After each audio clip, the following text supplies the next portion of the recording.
जय हिंद साथियों, मैं हूं सत्यम तिवारी। स्वागत करता हूं आप सभी का अपने यूट्यूब चैनल अंश 5G एकेडमी में, changing the way of the learning.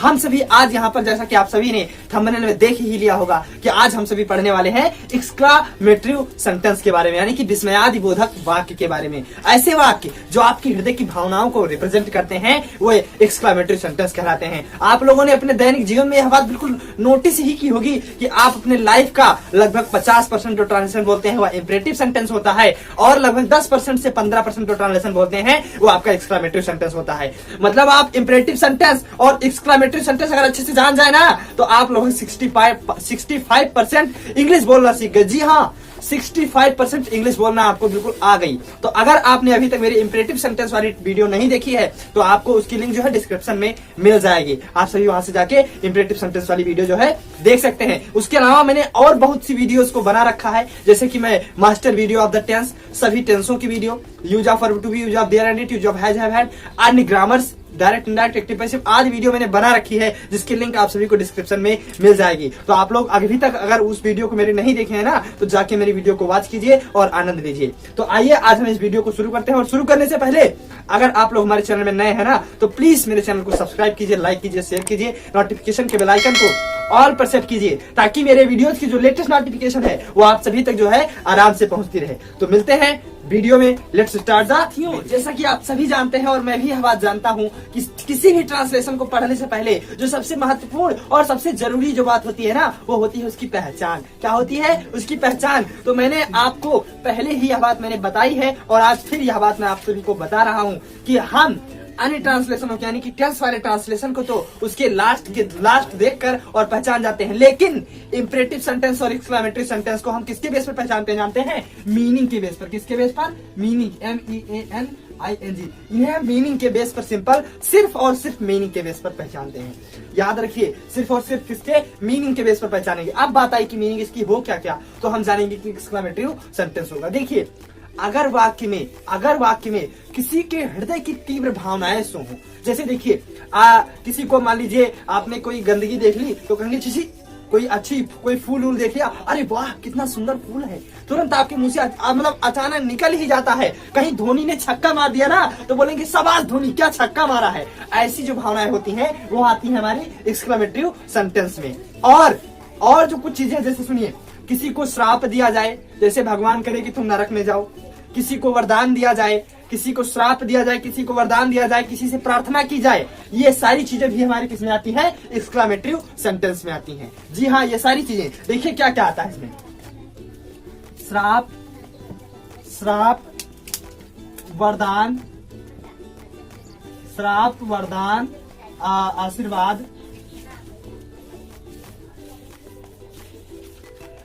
आशीर्वाद और हृदय की तीव्र भावनाएं,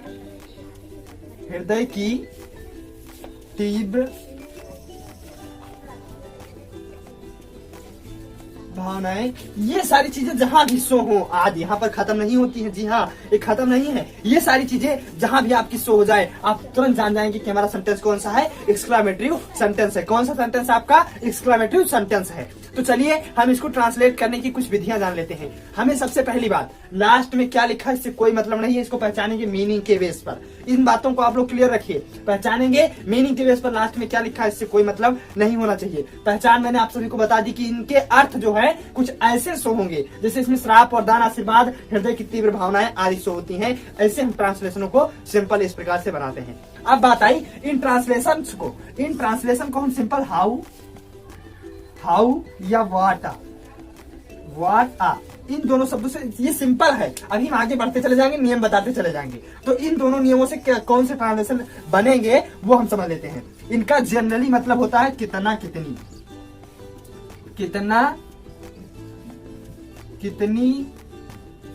कितने से मतलब इसका भी यहाँ भी इसका होता है। तो अब बात आई, जी हाँ, से ध्यान सुनिएगा, इसका जेन्युइनली जो जर्नली मतलब होता है वो होता है कितना, कितनी, कितने। उस व्हाट आ का भी मतलब होता है कितना, कितनी, कितने। तो अब बात फंसी भी कहां पर हम हाउ यूज करेंगे, कहां पर व्हाट आ यूज करेंगे। तो देखिए सिंपल सी बात है, इसको हम अभी पहले इसका स्ट्रक्चर देख लेते हैं, फिर हम जब एग्जाम्पल बताएंगे तो हम उसमें इस बात को क्लासिफाई करेंगे कि कहां पर हम हाउ और कहां पर हम व्हाट आ का यूज करने वाले हैं। तो देखिए इसमें जो वर्ब होती है वर्ब, वर्ब हमेशा लास्ट में लगती है, इन बातों को क्लियर रखिए। चाहे आपका वर्ब में क्या क्या, मेन वर्ब और हेल्पिंग वर्ब दोनों आपकी लास्ट में ही लगने वाली है। ट्रांसलेशन को आप स्टार्ट करेंगे हाउ या वाटा, हाउ या वाटा, उसके बाद में आप सिंपल ऑब्जेक्ट, फिर आगे की जो भी चीजें होंगी आप उसी प्रकार से लिखते चले जाएंगे। तो आई होप आप सभी को इतनी बातें समझ में आ गई होंगी। चलिए देखते हैं। देखिए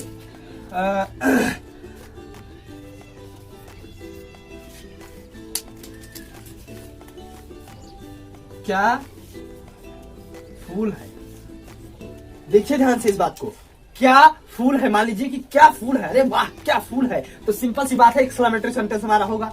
सॉरी, यहाँ पर साइन ऑफ एक्सक्लेमेशन लगाएंगे, इस बात को ध्यान रखिए। वाक्य के अंत में हमेशा साइन ऑफ एक्सक्लेमेशन लगा होता है, तो बनाएंगे इसको, जानते हैं किस प्रकार से। सबसे पहले what a, WHAT, what a, flower, FLOWER, what a flower is this, what a flower this is, sorry what a flower this is, कितनी, ये क्या फूल है, वह मतलब क्या फूल है, दिस लगाए या ना लगाए तब भी आपका ये सही माना जाएगा। What a flower is, what a flower is, क्या फूल है। ध्यान से समझिएगा पूरी बात को। यहाँ पर हमने वाट आ क्यों लगाया, हाउ क्यों नहीं लगाया, क्या का मतलब भी, मतलब यहाँ भी वाट लग जाएगा, हाउ क्यों लगाया। जहां पर आप लोग ध्यान से देखिएगा, जहां पर आपका जो मतलब इसके बाद अगर आपका कोई ऑब्जेक्ट आ रहा है, कोई भी अगर ऑब्जेक्ट आ रहा है तो आप यूज करेंगे वाट आ का। अगर ऑब्जेक्ट नहीं आ रहा है तो आप यूज करेंगे हाउ का। तो इसको रेज करते हैं। सबसे पहले हम कुछ एग्जांपल यहाँ पर लिख लेते हैं, क्योंकि मुझे एग्जांपल जेन्युइनली याद नहीं आता जल्दी जल्दी, तो पहले मैं कुछ एग्जांपल लिख लूंगा, फिर आपको उसको ट्रांसलेट करवाऊंगा, उसका नियम बताऊंगा, वहीं पर किस हाउ और वाटा में अंतर बताऊंगा, फिर आगे बढ़ूंगा। तो इरेज करता हूँ। सबसे पहले हमने यहाँ पर कुछ एग्जाम्पल पहले से ही लिख लिया है, इन एग्जाम्पलों का ट्रांसलेट करते हुए मैं आप लोगों को समझाऊंगा कि वाटा और हाउ में डिफरेंस कहाँ होता है और कब कहाँ पर क्या लगता है, और ट्रांसलेशन एक्सक्लेमेटरी सेंटेंस का कैसे किया जाता है। ये सारी चीजें यहीं पर हम सभी सीखने वाले हैं। देखिए इसमें कुछ स्पेशल रूल्स नहीं थे, जो रूल्स थे मैंने आपको बताया। ट्रांसलेशन इसके अलग अलग प्रकार से होते हैं, जिनको हमें खुद दिमाग लगाकर कि कैसा सुटेबल होगा उसी हिसाब से इसको हमें बनाना होगा। चीजें यहाँ पर सारी क्लियर होनी चाहिए। देखिए चलिए मैंने पहला ट्रांसलेशन बनता हूँ। यह फूल कितना सुंदर है। देखिए इसे, जहां पर भी कितना, कितनी, कितने के बाद एडजेक्टिव तो आता ही, हम सभी जानते हैं। कितना सुंदर एडजेक्टिव आ गया। सुंदर क्या होता है, ब्यूटीफुल क्या होता है, एडजेक्टिव होता है। एडजेक्टिव क्यों, क्योंकि फूल की विशेषता क्या है कि वह सुंदर है। दूसरा देखिए, यह कितना सुंदर है, तो यह की विशेषता क्या है कि वह सुंदर है, और कितना के बाद एडजेक्टिव भी आया। देख लीजिए यहाँ पर साहब, कितना के बाद आया, फिर यहाँ पर देखिए कितना सुंदर, कितना के बाद एडजेक्टिव आया या नहीं आया। कितना मूर्ख, मूर्ख भी एडजेक्टिव होता है, यानी कि विशेषता बताने वाला शब्द, तो यहाँ भी आ गया। उसके बाद में देखिए कितनी ठंडी, ठंडी मतलब यहाँ भी एडजेक्टिव है। कितने के बाद, अरे वो हमें जीत गया, थोड़ा अलग से है। कितनी सुंदर, यहाँ भी एडजेक्टिव है। अरे यार यहाँ तो बार बार सुंदर सुंदर सुंदर ही हो गया यार। चलिए कोई दिक्कत नहीं है, हमें यहाँ पर चीजों को समझना है, बाकी हमें ट्रांसलेशन से कोई मतलब चीजों को हमें समझना है। बात को ध्यान से नोट कीजिएगा। जहां यहाँ पर मैंने दो ट्रांसलेशन लिखे हैं, यह कितना सुंदर है और यह कितना सुंदर आदमी है। दोनों में चेंज है, दोनों में डिफरेंस है। क्या है जानते हैं, जहां पर कितना, कितनी के बाद डायरेक्ट एडजेक्टिव आ जाए वहां पर तो लगेगा हमारा हाउ। ध्यान से देखिएगा, जहां पर हमारा कितना, कितनी के बाद डायरेक्ट एडजेक्टिव आए, उसके बाद में कुछ ना हो, वहां पर लगेगा हाउ। और जहां पर कितना, कितनी के बाद एडजेक्टिव और उसके बाद कोई ऑब्जेक्ट आ जाए, वहां पर लगेगा हमारा वाट आ, वाट आ। बात क्लियर, चीज क्लियर हुई। यहाँ पर जहां पर हमारा कितना, कितनी के बाद सिर्फ एडजेक्टिव आए, वहां पर लगेगा हाउ। जहां पर कितना, कितनी के बाद कोई एडजेक्टिव आए, उसके बाद में ऑब्जेक्ट आए। ऑब्जेक्ट क्या है, क्या है तो आदमी है, क्या है तो आदमी है, मतलब ऑब्जेक्ट है आदमी। चीजें क्लियर है यहाँ पर। तो जहां पर एडजेक्टिव के बाद कोई ऑब्जेक्ट आ जाए वहां पर लगेगा वाटे। इन्हीं दोनों में यही डिफरेंस होता था जो मैंने आपको क्लियर कर दिया है। चीजें यहाँ पर सारी क्लियर। बस अब बनाते हैं। हाउ के बाद कितने के बाद क्या है, सुंदर, तो हाउ बाद सिंपल सी बात एडजेक्टिव आएगा। How beautiful, BEAUTIFUL, how beautiful is this, is this, how beautiful is this, यह कितना सुंदर है। अगला देखते हैं, यह कितना सुंदर आदमी है। What a beautiful, BEAUTIFUL, sorry beautiful नहीं लगेगा यहाँ पर। जब किसी लड़की की बात हो रही होती है तो वहां पर लगता है ब्यूटीफुल, जब किसी लड़के की बात हो रही होती है तो वहां पर हैंडसम लगता है। जी हाँ, हैंडसम लगेगा यहाँ पे। यहाँ पर ब्यूटीफुल नहीं लगने वाला है, क्योंकि यहाँ पर किसी आदमी की बात हो रही है मेरे जैसे, तो यहाँ पर लगेगा क्या, हैंडसम लगेगा। देखिए what a handsome, HANDSOME, what a handsome, handsome man, what a handsome man is this, what a handsome man is this. उसके बाद में या दिस इज, यहाँ दिस इज करिए या इज दिस करिए, दोनों ठीक है। दिस इज करिए या इज दिस करिए, दोनों सही है आपका। जनरली बुक्स में मिलेगा how beautiful this is, how what a handsome man this is. Generally books में इस प्रकार से मिलेगा, लेकिन आप चाहे दिस इज करिए या इज दिस करिए, दोनों आपका सही होता है। चलिए आगे, वह कितना मूर्ख है। तो यहाँ पर देखिए कितना बाद एडजेक्टिव आया, उसके बाद कुछ आया नहीं आया, मतलब हाउ लगेगा। हाउ ब्यूटी, हाउ फूल, हाउ फूल। और उसके बाद में ही इज या इज ही, हाउ फूल इज ही या ही इज। चीज यहाँ पर क्लियर। चलिए, यह फूल कितना सुंदर है। तो how beautiful the flower is this, how beautiful the flower is this, इस प्रकार से बन जाएगा। How beautiful, BEAUTIFUL, how beautiful the FLOWER flower is this या दिस इज। जनरली मेरी आदत है कि मैं इज दिस लगाता हूं, लेकिन होना चाहिए दिस इज। जनरली इस बात को आप लोग याद रखिए, बुक्स में आपको दिस इज ही मिलेगा, लेकिन मेरी आदत है मैं इसे बताता हूँ, ये भी सही है। चलिए, अरे वो मैच जीत गया। अरे क्या होता है, ओह ओह, क्या लगे। और एक बात याद बार बार भूल रहा हूँ, इसमें सब में लास्ट में साइन ऑफ एक्सक्लेमेशन लगेगा, साइन ऑफ एक्सक्लेमेशन लगेगा लास्ट में, नहीं हाउ यहाँ लग जाएगा। व्हाट आ, हाउ यहाँ पर लगता है, लास्ट में नहीं लगता, लास्ट में फुल स्टॉप लगता है। देखिए ओ के बाद लग गया ना, अरे वो मैं जीत गया, तो गया AEA, कौन सा टेंस है जी यहाँ पर, ये सिंपल सा हमारा। अब यहाँ पर जब किसी ऐसे प्रकार से आएगा, जैसे देखिए छी तुम मर जाओ। देखिए ऐसे जब कुछ ऐसे शब्द होते हैं यहाँ पर इस साइन ऑफ एक्सक्लेमेशन के, जैसे अरे वह मैं जीत गया, शाबाश तुमने बहुत अच्छा किया, तुमने बहुत अच्छा किया, मुझे दुख है कि वह मर गया। ऐसे सभी शब्द, यानी कि लास्ट जब दुख प्रकट करना होता है तो इसके लिए एक शब्द है एलास। तो एलास लगता है लास्ट के बाद साइन ऑफ एक्सक्लेमेशन, फिर लगेगा वह मर गया। अभी मैं उसके भी एग्जांपल बता रहा हूँ, यहाँ पर एक आया है, सामने देख लीजिए। तो जो दूसरा वाला होता है उसका टेंस के आधार पर उसी में बना देते हैं। तो अरे ओ हो गया। अब देखिए AEA आया, तो ये है हमारा कौन सा टेंस, पास्ट इंडेफिनिट है। याद कीजिए पास्ट इंडेफिनिट है, बनेगा किसमें, देखिए तो वो मैं जीत गया, तो ही, उसका पास्ट इंडेफिनिट अफर्मेटिव वर्ब की सेकंड फॉर्म लगती है, तो he won, WAN, won the match, MATCH, oh he won the match. चीजें यहाँ पर क्लियर। चलिए, रात कितनी ठंडी है, सिर्फ वो आया एडजेक्टिव, ऑब्जेक्ट नहीं है। तो व्हाट, अरे how cool, COOL, how cool the night, NIGHT, the night is, how cool the night is. यहां पर भी दिस आगे इज पहले बुक्स में इसी तरह लिखा मिलेगा। चलिए, हाउ यहाँ साइन ऑफ एक्सक्लेमेशन बार बार भूल जाता हूं। वर्षा कितनी सुंदर है, कितनी बार सिर्फ एडजेक्टिव आया, कुछ नहीं आगे। तो चलिए देखिए, हाउ लगेगा, how beautiful the rain, RAIN, the rain is. चीजें क्लियर, सारी बातें यहाँ पर क्लियर, मतलब जितना ट्रांसलेशन अभी तक लिखा था सारी बातें क्लियर हैं। तो चलिए अब इसको इरेज करता हूँ और आगे की कुछ ट्रांसलेशन लिखता हूँ और उनको मैं ट्रांसलेट यहाँ पर करवाता हूँ। तो सबसे पहले इसको मैं, बातें आई होप आप सभी को समझ में आ गई होंगी। तो अब बारी आती है, अगर आप किसी से प्रार्थना कर रहे हो, जैसे आप मान लीजिए कि भगवान से प्रार्थना कर रहे हो कि भगवान इसे जो है 1 लाख रुपए दिवा दो, या भगवान में इसका जो चैनल, जो आपके सामने वीडियो बना रहा है, इसका चैनल जो है ये बुलंदियों पर पहुंचवा दो। ऐसे सिचुएशन जो होंगे वो आपके जो होंगे कौन से, प्रार्थना वाली कंडीशन में आएंगी। और जब भी आपको भगवान से प्रार्थना करनी होगी तो आप स्टार्ट करेंगे में से।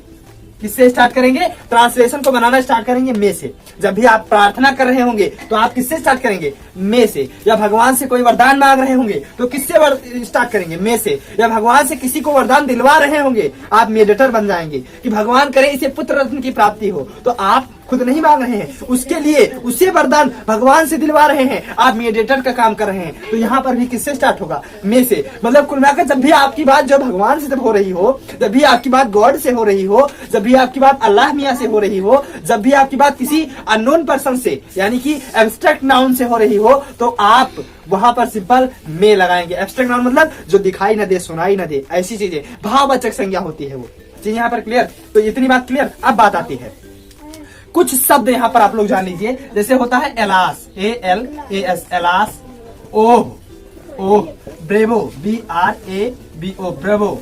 और क्या होता है, ऐसे कुछ शब्द होते हैं जिनके लास्ट में ये लगा रहता है। जैसे एलास आपको दुख प्रकट करने के लिए लगाना है, दुख प्रकट करने के लिए। ओह जनरली बात अरे वरे के लिए ओह लग जाता है, अरे वरे के लिए। ब्रेवो मतलब शाबाश के लिए, जब आपको किसी को शाबाशी देनी हो, शाबाश, तब आप वो ब्रेवो लगाएंगे। फाई लगता है, फाई, FIE फाई फाई मतलब छिछी के लिए फाई फाई लगता है। कितनी गंदगी है यहाँ पर, तो फाई फाई कितनी गंदगी है यहाँ पर। वाटर डर्टीनेस इज दिस, कितनी है या कितनी गंदी है। Water dirty is this, water dirty thing is this. इस प्रकार से फाई फाई लगता है यहाँ पर। यहाँ पर कितनी खुशबू है, अरे वाह यहाँ पर कितनी खुशबू है, तो वाह वाओ, खुशी के लिए वाव लगाते हैं, वाव WOW वाव, वाव के लगे खुशी के लिए लगाते हैं। कब? खुशी के लिए। जब आपको कोई खुशी हो, जब दुख हो तो एलास, जब जनरली अरे कहा जाए तो ओह, जब शाबाशी दी जाए तो ब्रोवो, जब आपको कहीं पर कोई गंदगी नजर आ जाए तो फाई फाई लगाते हैं। यहाँ पर चीजें क्लियर हैं, कोई दिक्कत यहाँ पर। अब बात आई, जब भी आपको सेंटेंस में दुख, खुशी, शाबाशी, अरे या फिर आपको कहीं गंदगी दिखे तो आप सबसे पहले इन शब्दों का यूज करेंगे। उसके बाद में पीछे वाला वाक्य आपका जिस ट्रांसलेशन में होगा, यानी कि प्रेजेंट इंडेफिनिट में होगा तो उसमें, पास्ट में होगा तो उसमें, फ्यूचर में होगा तो उसमें, परफेक्ट होगा तो उसमें, जिसका होगा आप वही ट्रांसलेट वहां पर सिंपल सा करके और बना के निकल जाएंगे। जी हाँ, सिंपल वही करके और बना के निकल जाएंगे। जब आपको भगवान से कोई बात हो रही है तो आप में लगाएंगे। तो यहाँ पर सारी बातें आपकी क्लियर हैं। तो चला जाए एग्जाम्पल की ओर। अब क्योंकि सारे एग्जाम्पल मैं यहाँ पर नहीं बता सकता हूँ जी, तो कुछ एग्जाम्पल यहाँ पर मैं बताऊंगा जिनसे आपको सारी बातें क्लियर करनी होगी। तो चलिए मैं पहला एग्जाम्पल लिखता हूँ कि भगवान आपको पुत्र दे, भगवान आपको पुत्र दे। मान लीजिए इसका ट्रांसलेशन करना है, भगवान से कुछ कहा जा रहा है तो मे गॉड ब्लेस यू बनेगा क्या, मे से स्टार्ट होगा तो may God bless you, VLESS bless you, मतलब आपको कुछ करें, आपको कुछ वरदान दे। तो वरदान क्या देना है कि एक पुत्र जो है वो आपके साथ हो जाए। भगवान आपको पुत्र दे, इसका मतलब भगवान आपको वरदान दे। इसका इतना तो मतलब होगा कि भगवान आपको वरदान दे कि एक पुत्र आपके साथ हो जाए। तो विथ आ सन, SON बन गया। जी हाँ, भगवान आपको पुत्र दे तो may God bless you with a son, भगवान आपको पुत्र दे, हो गया। भगवान आपको 1 लाख रुपए दे तो may God bless you with a 1 lakh rupees, बन गया। कोई दिक्कत यहाँ पर, कोई दिक्कत। चलिए मान लेते हैं कि मान लीजिए कहीं लिखा हो कि अरे वह मर गया, मान लीजिए लिखा है। अब भले ही यहाँ पर अरे लगा हुआ है, अरे से आप ओह नहीं लगाएंगे। इस बात को क्लियर रखिएगा कि अरे से आपको ओह नहीं लगाना है। यहाँ पर मीनिंग देखना है कि वह मर गया, तो भाई जब वह मर गया तो दुख ही है, जब वह मर गया तो दुख है, और जब दुख होगा तो एलास लगाएंगे। इस बात को क्लियर रखिएगा। तो एलास लगेगा क्या, एलास, ALAS, एलास वह मर गया, AEA पास्ट इंडेफिनिट, तो alas he died, DIED, alas he died. और अगर यही होता कि वह मर गया है तो एलास ही हैज डाइड यहाँ पर लग जाता, क्योंकि तब यह प्रेजेंट परफेक्ट बन जाता। तो चीजें यहाँ पर क्लियर हैं, सारी बातें क्लियर हैं साथियों। चलिए आगे देखते हैं। एक यहाँ पर ट्रांसलेशन होता है फाई सेम, क्या होता है, fie shame, SAME, same, SHAME, fie shame, इसका मतलब जानते हैं क्या होता है। इसको आप लोग नोट डाउन कर लीजिए, क्योंकि इसका मतलब जितना छोटा ट्रांसलेशन है इसका मतलब उतना ही खतरनाक होने वाला है। फाई सेम, इसका मतलब होगा चुल्लू भर पानी में डूब मरो। जी हाँ, फाई सेम का मतलब क्या होने वाला है कि चुल्लू भर पानी में डूब मरो। आप कैसे आ गया सर जी, तो इसको आप लोग ऐसे रटे ही रहिए, क्योंकि ये जो नियम है ये आगे के नियम यानी कि आइटम्स एंड फ्रेजेस से आए हुए हैं। इसको मैंने यहाँ पर फाई की वजह से बता दिया, इसलिए आइटम्स एंड फ्रेजेस की बात है, आगे आप लोग पढ़ेंगे। फाई सेम का मतलब चुल्लू भर पानी में डूब मरो। तो आई होप आप सभी को इतनी बातें क्लियर। चलिए खुशी का एक दिखा देते हैं, दुख तो बहुत हो गया, खुशी का दिखा देते हैं कि अरे या वाह भी लग सकता, बार अरे ही क्यों लगाए यार। वाह क्या आदमी है, वाह क्या आदमी है। तो wow what a man, wow what a man he is, what a man he is. चीजें यहाँ पर सारी क्लियर है। तो अब आई होप आप सभी इसका सारा कंट्रोलेशन कर ले जाएंगे। इसमें अब आपको कोई दिक्कत नहीं होनी चाहिए। अगर फिर भी आपकी कोई प्रॉब्लम रह गई है इसमें तो मुझे कमेंट सेक्शन में जरूर बताइएगा। मैं हो सकता है इसका पार्ट सेकंड भी आप लोगों के लिए बना दूं। अगर आपका कोई प्रॉब्लम कोई इशू पर्सनल है तो मैं आप लोगों को उसका निदान जरूर करूंगा। उसके लिए आप चाहे मुझसे इंस्टाग्राम से चाहे मेरे फेसबुक पेज से जुड़ के मुझसे क्वेरी साझा कर सकते हैं, या फिर डिस्क्रिप्शन में मेरी व्हाट्सएप की लिंक दी हुई है, आप वहां से या फिर कमेंट सेक्शन से जहां से आपकी इच्छा हो, जहां से आपको सुटेबल लगे आप मुझसे कांटेक्ट कर सकते हैं। तो आई होप आप सभी को वीडियो समझ में आई होगी और सबसे बड़ी बात पसंद आई होगी। तो अगर मेरी वीडियो समझ में आई है और पसंद आई है तो प्लीज मेरे चैनल को सब्सक्राइब कीजिए, लाइक कीजिए, शेयर कीजिए, नोटिफिकेशन के बेल आइकन को ऑल पर सेट कीजिए ताकि मेरे वीडियोस की जो लेटेस्ट नोटिफिकेशन है वो आप सभी तक आराम से पहुंच जाए। तो मिलते हैं नेक्स्ट वीडियो में, तब तक के लिए जय हिंद, वंदे मातरम, जय